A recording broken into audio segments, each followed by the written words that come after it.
I am at the hospital নাকি I am in the hospital, কোনটা সঠিক?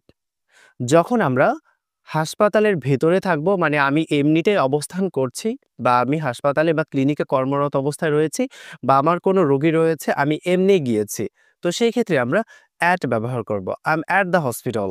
আর যখন আমি নিজেই রোগী মানে আমি নিজে বেডে শুয়ে আছি বা ভেতরে রয়েছি বা রুমের ভেতরে রয়েছি বা ট্রিটমেন্ট পারপাস আমি নিজেই অ্যাডমিটেড হয়ে রয়েছি, তো সেই ক্ষেত্রে আমরা কি ব্যবহার করতে পারি? ইন ব্যবহার করতে পারি। কেমন? অ্যাট আমরা কখন ব্যবহার করতে পারি? অ্যাট আমরা ব্যবহার করব কোনো একটা বিল্ডিং হলে। ঠিক আছে? যেমন স্কুল, কলেজ, ইউনিভার্সিটি এগুলো এগুলোকে একেকটা বিল্ডিং না? তো সেক্ষেত্রে এই বিল্ডিং এর পূর্বে আমরা অ্যাট ব্যবহার করব। আর পার্টিকুলারলি কোনো রুম বা বোঝালে তো সেই ক্ষেত্রে আমরা ইন ব্যবহার করে দিতে পারি। আশা করছি বুঝে গিয়েছেন কখন আমরা ইন ব্যবহার করব এবং কখন আমরা অ্যাট ব্যবহার করব। এমন সব মজার ভিডিও পেতে আমার চ্যানেলটি সাবস্ক্রাইব করুন এবং ফলো দিয়ে রাখতে পারেন।